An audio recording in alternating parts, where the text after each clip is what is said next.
Bonjour à tous. Aujourd'hui, je voudrais vous présenter une distribution Linux que je trouve vraiment très jolie. C'est une distribution chinoise, comme vous pouvez le voir sur l'écran, qui s'appelle Deepin. C'est une distribution chinoise qui a été créée, je crois, il y a environ une dizaine d'années, qui s'est améliorée au fil du temps. Et depuis peu, ils ont ajouté sur leur fichier ISO la possibilité de tester avant d'installer, alors qu'avant on ne pouvait pas, on pouvait seulement l'installer. Alors je l'ai installé sur un disque dur externe, je vais vous la présenter, elle est vraiment vraiment très jolie. Non seulement ils ont créé cette distribution, ils ont pris une base Debian, donc ils ont pris la distribution Debian, et ils ont créé leur propre environnement de bureau autour de cette distribution Debian. Et ils ont aussi créé toute une flopée d'applications pour aller dans leur environnement de bureau. Donc voilà, là on est sur l'écran quand on vient de démarrer l'ordinateur. Ici nous avons le presse-papier. Ici nous avons les bureaux, le nombre de bureaux si vous voulez utiliser plusieurs bureaux. Si on passe d'un bureau à l'autre, vous pouvez utiliser un bureau pour une application, lancer une application sur un autre bureau et encore une autre sur un autre bureau, et vous pouvez ajouter des bureaux ou en enlever, ce qui vous permet de travailler sur plusieurs bureaux différents et éviter d'avoir plein de fenêtres ouvertes sur le même bureau. Bon, moi j'utilise pas cette fonction, mais il y a des gens que ça peut intéresser. Ici nous avons le menu principal, et puis différentes icônes sur la barre de tâches, on peut en enlever. Si par exemple vous voulez en enlever, vous faites undock. Si vous voulez ouvrir l'application, vous faites open. Sinon, il suffit de cliquer simplement sur l'icône. Et elle est vraiment très jolie. Ils ont fait des efforts particuliers sur le look, sur le design de leurs applications, le design de leur environnement de bureau. Donc l'environnement de bureau, il s'appelle DDE. Non, c'est Deepin Desktop Environment. On peut l'installer aussi sur d'autres distributions Linux, mais c'est vraiment très compliqué. Parce qu'en fait, il a été vraiment conçu spécifiquement pour marcher, pour fonctionner sur une base Debian, déjà pour commencer. Et il fonctionnera pas forcément sur d'autres distributions. Il faut mettre les mains dans le cambouis si on veut l'installer, cet environnement de bureau sur d'autres distributions. Toujours est-il que voilà, elle est vraiment très chouette cette distribution. Donc si par exemple ici vous avez la vue multitâche qui vous affiche vos 4 bureaux, si vous avez des fenêtres ouvertes dessus, vous les verrez. Ici nous avons le gestionnaire de fichiers avec vos disques qui s'affichent ici, le taux d'occupation, les dossiers à gauche,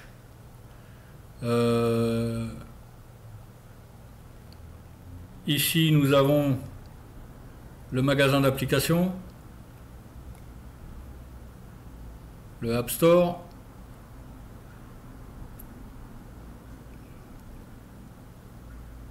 le navigateur internet. Alors le navigateur internet, il a été conçu sur une base de Chromium. Chromium, c'est une version libre, open source, dérivée de Google Chrome. Par contre, dans Chromium, on a retiré tous les espions, les trucs qui peuvent vous surveiller ont été retirés. Par contre, je ne sais pas actuellement. Il me semble qu'on ne peut plus connecter Chromium à son compte Google. Malheureusement, chez Google, ils ont désactivé cette fonction. Si vous voulez vous connecter dans un compte Google avec un navigateur, je crois qu'il faut obligatoirement utiliser Google Chrome. Enfin, toujours est-il que ce navigateur vous donne la possibilité de naviguer sur Internet quand même, sans problème. Ici, nous avons le client courrier qui vous permet d'aller récupérer vos emails dans tous vos comptes mail. Moi, j'ai un compte Yahoo, un compte Free, un compte Gmail, j'ai un compte SFR. Donc, Je ne vais pas à chaque fois aller sur sfr.fr ou sur google.com ou peu importe pour aller voir tous mes courriers. J'utilise un client courrier et je récupère tous mes courriers au même endroit. Ici nous avons le terminal, donc les lignes de commande pour taper des lignes de commande. Le calendrier, ici par année, par mois, par semaine, par jour. Vous pouvez entrer des événements, comme ici, là j'ai rentré course de camion Nevers. Voilà, vous pouvez gérer, vous pouvez vraiment, il y a plein de choses. Le lecteur de musique avec son menu aussi, quand on clique sur les trois petits traits. Pour ajouter de la musique, il suffit de faire plus ici. Voilà. Si on veut écouter une musique, vous pouvez ajouter des favoris, vous pouvez faire vraiment classer par album, par artiste. Enfin bon, vraiment c'est très bien comme lecteur. Quand vous le fermez, il vous demande si vous voulez le réduire, si vous voulez le quitter. L'éditeur de texte, ici, un petit truc pour taper pour faire des fichiers TXT, hein, sans prétention, mais bon voilà quoi, c'est truc peut-être quand même un peu sympathique. Vous pouvez régler quand même divers paramètres dans ce dans ce éditeur de texte. Ici on a le centre de contrôle, je vous le montrerai après. Qu'est-ce qu'on a d'autre? Le lecteur de vidéo, tout simple, mais bon c'est toujours pareil. Ici ouvrir un fichier, voilà. Ça c'est là si je passe en mode plein écran, voilà, ça c'est une vidéo que j'avais fait lorsque j'étais aux États-Unis à Los Angeles.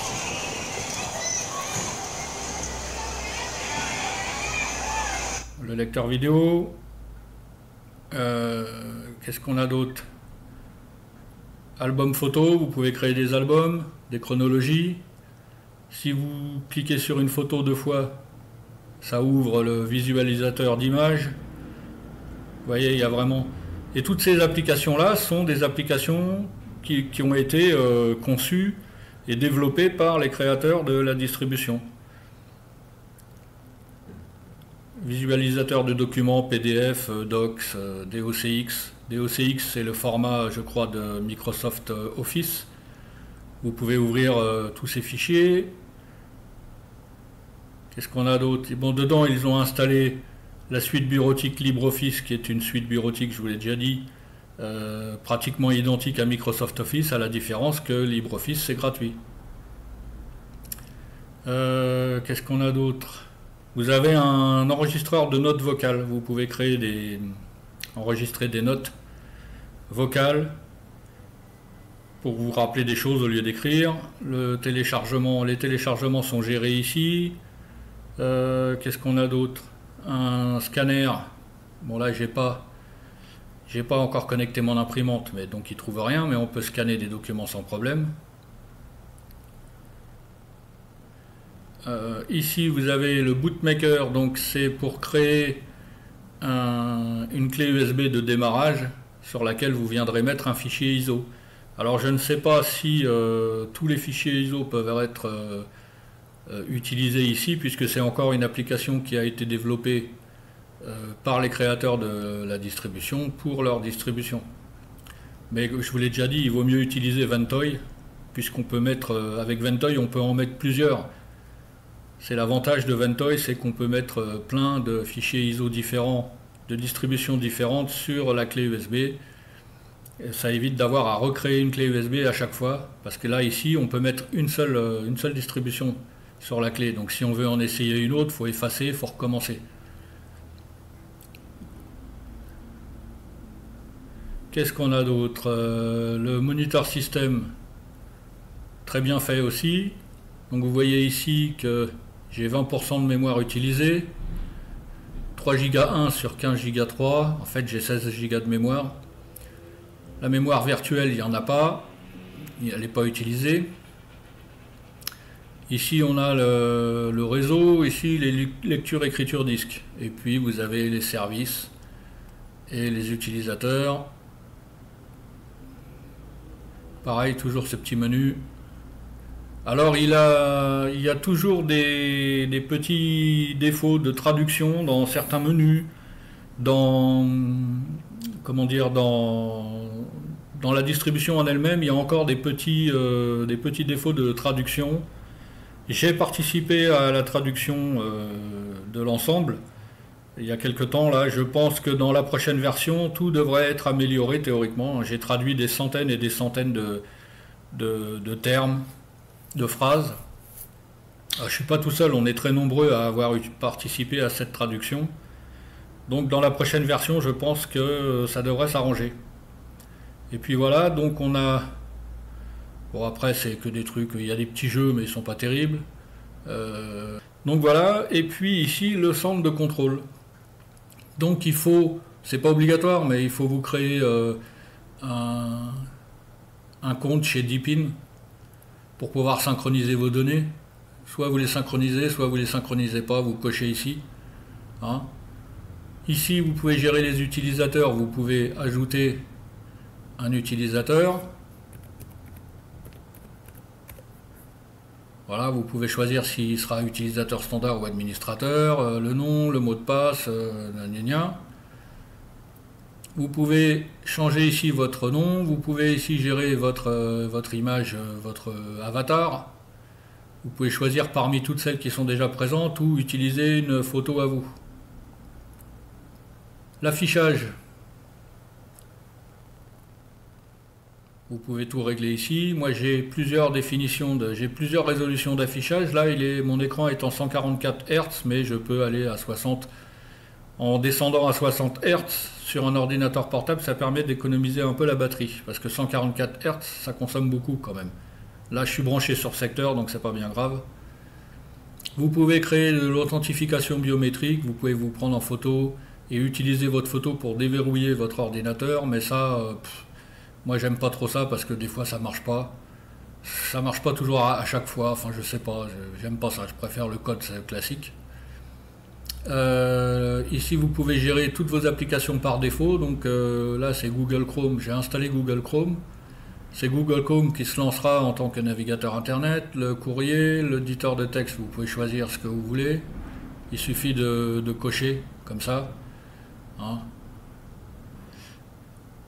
Et la personnalisation, donc ici, on a le choix entre 1, 2, 3, 4, 5, 6, 7 thèmes différents. Donc si vous changez de thème, ça change les icônes, ça change ici l'affichage. Voilà, vintage. Ici on change de thème. Organic Glass, les icônes, le fond va encore changer. Donc c'est des petits détails, mais bon, vous pouvez choisir l'apparence claire ou l'apparence sombre. Personnellement, moi je vous l'ai déjà dit, je préfère l'apparence sombre parce que ça fait moins mal aux yeux. Ici la surbrillance, là vous pouvez la gérer ici. Vous pouvez choisir la couleur que vous voulez pour votre surbrillance. Ah, du jaune sur du fond sombre, ça ressort bien. Vous pouvez choisir ici vos thèmes d'icônes, les thèmes de la souris. Voilà, il y en a déjà quelques-uns installés. La grosseur du texte. Vous pouvez choisir la police générale du système. Et ici, si on revient en haut, si on clique sur bureau, vous pouvez la barre de tâches soit l'aligner tout à gauche, soit l'aligner au centre. Voilà, vous pouvez la masquer ou la maintenir affichée. Ici, vous pouvez régler la taille. Vous voyez, elle augmente. Ici, vous pouvez choisir ce que vous voulez afficher dans cette zone-là, ici. Et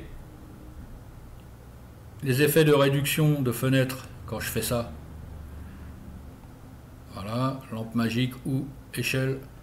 Et ici, vous pouvez choisir la transparence de la barre de tâches. Voilà, plus vous montez vers la droite, moins elle sera transparente. Et les coins arrondis, comme ici, là. Voilà, moins arrondi. et des coins carrés.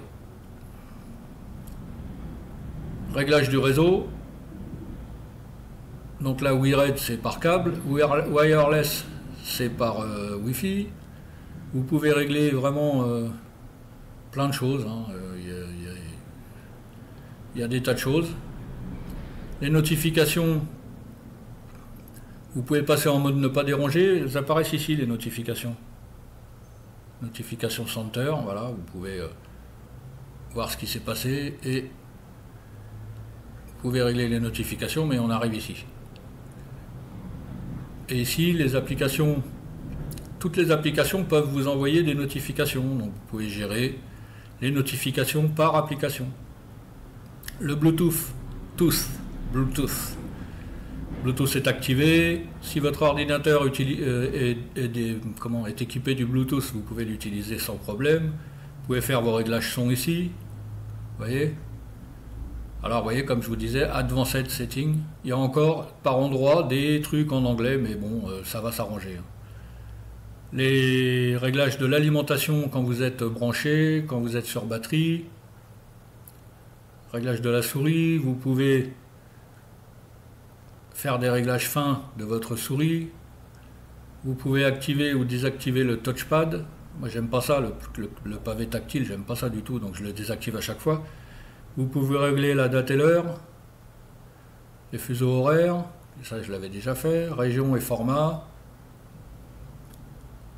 Ici on a les mises à jour. Vous pouvez régler votre clavier, votre langage.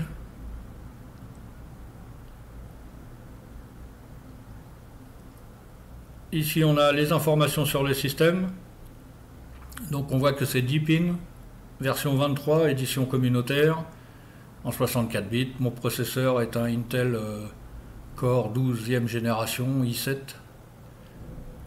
Voilà, plateforme graphique X11 et le noyau. Paramètres généraux ici, bon c'est pas très... Vous avez l'affichage du GRUB ici. Et un délai de démarrage qui vous donne le temps de choisir ce que vous voulez faire.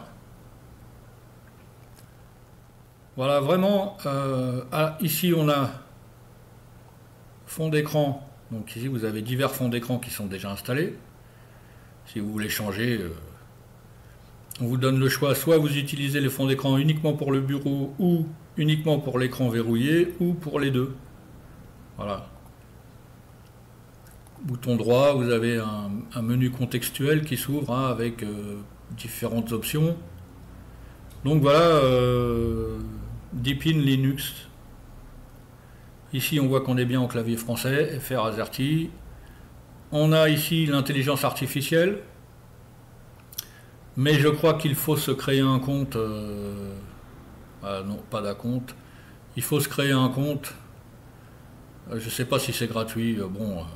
Intelligence artificielle. Bref. Le réglage du volume. Le Wi-Fi. Ici, il est là. La batterie, les notifications. Ici nous avons un icône, si on clique dessus on a différentes choses, le Wi-Fi, le Bluetooth, la batterie, le clavier virtuel, le moniteur système, le son et la luminosité de l'écran. Et si vous cliquez sur la date ici, vous arrivez dans le calendrier. Est-ce que j'ai cliqué ou pas ?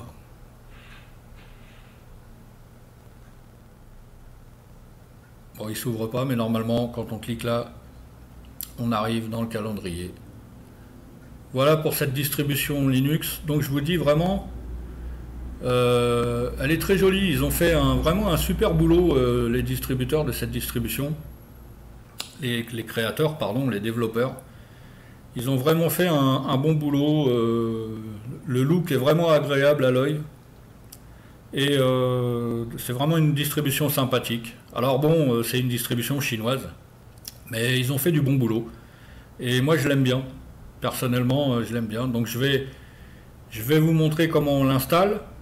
Parce que au moment de l'installation, quand vous allez démarrer sur votre clé USB, il faudra choisir la langue, il faudra choisir le clavier. Malheureusement, ça ne fonctionne pas le clavier. Quand on fait l'installation, on reste en clavier QWERTY. Donc je vous expliquerai comment faire au moment de l'installation et aussi au moment du premier démarrage, puisque même après avoir choisi le bon clavier à l'installation, quand on redémarre la première fois, on est toujours en clavier anglais US. Donc je vous montrerai ça après cette vidéo. Là, je vous ferai une vidéo pour vous détailler l'installation de cette distribution. Voilà, je vais changer mon fond d'écran, il me plaît pas le petit poisson là. Ouais, je vais revenir sur ce truc là, c'est pas mal. Voilà, Deep In. Voilà, si ça vous intéresse, vous pouvez la tester. Comme je vous l'ai dit,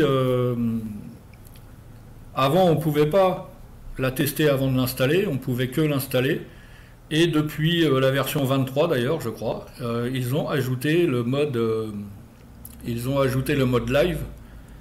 Et donc ça permet de la tester avant de l'installer, pour voir si tout fonctionne. Par exemple, vous la lancez, vous connectez votre Wi-Fi, vous regardez si le son fonctionne, vous testez un petit peu les applications, et ça vous permet de voir si ça vous intéresse de l'installer ou pas sur votre disque dur. Voilà, vraiment. Alors je vous dis Deep In, et je vais vous montrer maintenant comment on va la chercher et comment on l'installe. Alors pour pouvoir l'installer, il faut déjà aller chercher le fichier ISO de la distribution. Donc, ici, vous cherchez Deep In, vous allez sur le site officiel et vous cliquez sur Download ici. Ça vous amène sur la page de téléchargement. La version 20.9, c'est plus la peine, parce qu'en plus cette version-là, elle ne permet pas de la tester avant de l'installer. On peut faire que l'installation. Et la version V23, donc 23, RC2, RC ça veut dire Release Candidate, Download ISO. Alors voilà, vous pouvez télécharger ici, télécharger directement en HTTP. Vous pouvez télécharger ici en utilisant les torrents. Et vous pouvez utiliser Google Drive. Alors, moi j'ai remarqué quand même que tout ce qui vient de Chine, les téléchargements sont très très lents. Si vous utilisez le téléchargement direct, ça se fera, mais ça prendra du temps. Les torrents, je ne connais pas, j'utilise pas ça, je ne peux pas vous en parler. Et ici, le plus simple, c'est d'aller sur le Google Drive. Vous arrivez sur le Google Drive de la distribution Deep In. Ici en haut, on a le fichier principal, le fichier ISO. Vous cliquez dessus. Si vous avez un compte Google, bien évidemment, je pense que tout le monde a un compte Google. Donc, vous avez donc un compte Google avec Google Drive. Vous cliquez ici avec le bouton droit sur le fichier ISO et vous faites créer une copie. Si vous faites ça, ça créera une copie du fichier ISO dans votre propre Google Drive, dans votre Google Drive à vous. Ensuite, il vous suffira d'aller dans votre Google Drive pour télécharger le fichier qui devrait s'appeler, si je me souviens bien, copie Deep In, il y aura marqué copie devant, un truc comme ça. Voilà, une fois que c'est fait, vous mettez ce fichier ISO sur votre clé USB que vous avez créé avec Ventoy et vous démarrez sur cette clé USB, vous démarrez l'ordinateur sur cette clé USB en utilisant votre BIOS pour démarrer sur la clé USB ou votre menu de démarrage qui doit être accessible par une des touches de votre clavier. Par exemple, moi sur mon ordinateur qui est un MSI, j'appuie sur F11 pour obtenir le menu de démarrage. Mais chaque marque d'ordinateur a sa propre touche. Il y en a c'est F12, il y en a c'est F2, ça dépend. Voilà, c'est en fonction de la marque et de votre BIOS. Voilà, une fois que vous avez donc fait ça, mis le fichier ISO sur la clé USB, vous redémarrez sur votre ordinateur et il ne reste plus qu'à l'installer. Je vais vous montrer comment faire. Alors, une fois que vous aurez mis votre fichier ISO sur votre clé USB bootable, une fois que vous aurez redémarré l'ordinateur sur la clé USB, vous avez lancé Deep In 23, vous avez fait vos tests, vous avez vu que le Wi-Fi fonctionne, vous avez vu que l'audio et la vidéo ça fonctionne, vous avez essayé les applications, bon bref, ça vous plaît. Donc vous décidez de l'installer. Vous cliquez donc sur l'icône qui est en haut à gauche, installer, et vous arrivez donc sur cette page. Là ici je suis dans une machine virtuelle puisque j'ai déjà fait l'installation sur un disque externe, je ne vais pas recommencer, donc je vous montre ici en virtuel. Donc on arrive sur le choix de la langue. Avec la souris on roule et on sélectionne notre langue. On coche la case j'ai lu et j'accepte le contrat, suivant. Et là il vous est demandé quelle méthode vous voulez choisir pour l'installation. Si vous n'avez pas envie de vous prendre la tête, si vous n'avez pas envie de réfléchir et de voilà, vous voulez laisser faire le système, vous cliquez sur l'option Full Disk. Hein, d'ailleurs, elle est recommandée. En utilisant cette fonction, le système s'installera sur votre disque dur et utilisera la totalité du disque. Si on clique dessus, on choisit un disque dur. Alors ne vous trompez pas de disque, hein, si vous en avez plusieurs, surtout dans votre ordinateur. Donc ici on voit que le système occupera 24 Go 7 sur les 200 Go que j'ai créés dans ma machine virtuelle, donc il restera 175 Go de libre pour l'utilisateur. Deepin sera installé sur ce disque. Vous pouvez crypter les données du disque en cochant la case. Première option d'installation, la plus simple. Vous avez choisi votre disque, il vous explique ici, on clique sur suivant. Et là, il vous dit qu'il va formater le disque dur et créer une nouvelle table de partition au format GPT. Il va créer une partition FI, boot FI, de type VFAT. Il va créer une partition boot avec le point de montage toujours sur le même disque. Il va créer, j'ai été trop loin, il va créer une partition swap, Linux swap. Donc la partition swap, c'est un fichier d'échange. La partition root A, avec le point de montage slash, c'est la partition système. Et ici, il va créer une partition qui s'appellera DDE data, qui sera la partition utilisateur. Vous avez la case ici à cocher si vous voulez créer une sauvegarde avant l'installation, mais là il n'y a rien sur le disque. Et on démarre l'installation.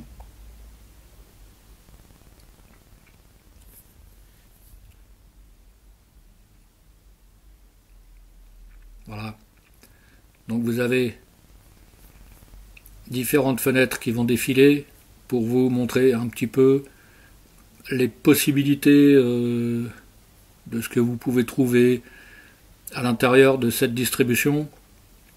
Malheureusement, tout est en anglais encore. Ça finira par s'améliorer, comme je vous l'ai dit déjà auparavant. Donc l'installation est en cours. Alors l'installation peut durer entre 10 et 20 minutes. Tout dépend de la vitesse de vos ports USB, si c'est de l'USB 2, de l'USB 3. Bon, si c'est de l'USB 2, c'est que vous avez un ordinateur qui commence à être ancien. Si c'est de l'USB 3, ça va assez vite. Et ça dépend aussi de la vitesse de votre disque dur. Donc il y a plusieurs paramètres qui entrent en compte dans la durée de l'installation. Bon, en moyenne, moi chez moi, quand je le fais quand je fais USB disque dur interne, disque dur de l'ordinateur, hein, pas en machine virtuelle, ça prend environ 10 minutes. La méthode d'installation disque entier, la première méthode d'installation qui vous est proposée, elle est intéressante parce que vous n'avez pas besoin de réfléchir à la taille de vos partitions, vous n'avez pas besoin de réfléchir si vous devez faire ceci ou cela. C'est le système qui détermine tout. Si votre ordinateur est un ordinateur récent, en UEFI, comme vous avez pu le voir, il crée automatiquement la partition boot FI qui est nécessaire pour pouvoir démarrer sur un ordinateur UEFI. Si votre ordinateur n'est pas UEFI, qu'il est seulement AHCI ou Legacy, vous n'avez pas à vous inquiéter, le système créera les partitions dont il a besoin. Voilà, c'est vraiment la méthode la plus simple d'installation. Après, moi je vous ai déjà dit, je préfère moi la méthode personnelle parce que j'aime bien j'aime bien gérer moi-même la taille de mes partitions. C'est plus simple, c'est plus simple, moi je préfère ça parce que là le système, j'ai pas bien regardé, mais il a créé une partition système, je sais pas combien de gigas elle va faire, et si par la suite je veux rajouter des logiciels et qu'au bout d'un moment il n'y a plus de place, ça sera un petit peu problématique. Voilà, donc moi je préfère toujours utiliser la troisième proposition, qui consiste à créer moi-même mes partitions. Comme ça je crée une partition système qui est toujours un petit peu supérieure à ce que le système d'origine propose, de façon à pouvoir par la suite installer autant de logiciels que je veux, sans avoir besoin de récupérer de l'espace.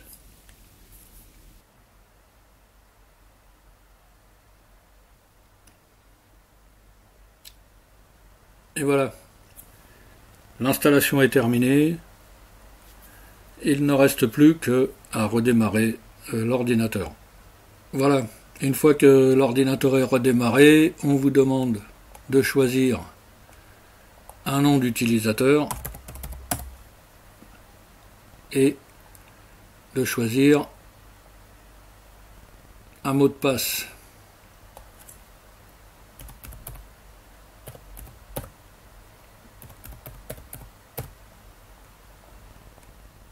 Suivant, configuration de l'ordinateur.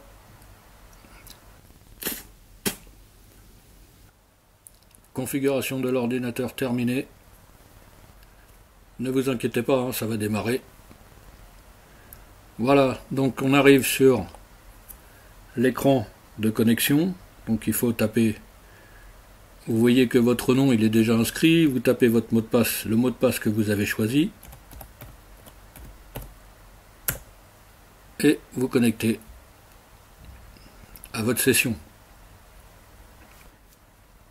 Voilà, une fois que votre session est ouverte, vous avez ce petit écran avec la vidéo à regarder.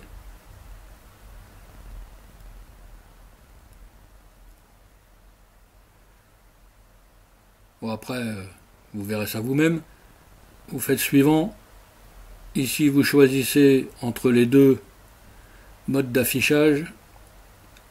Ici, vous choisissez ici encore entre les deux modes d'affichage.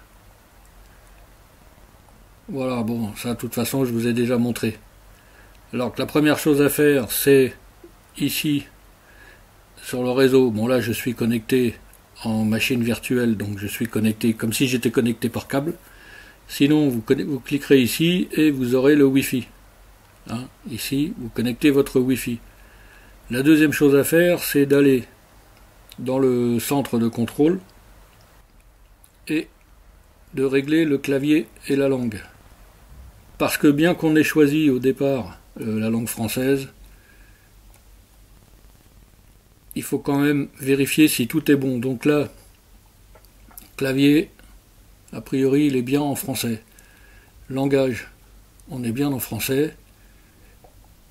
Input méthode,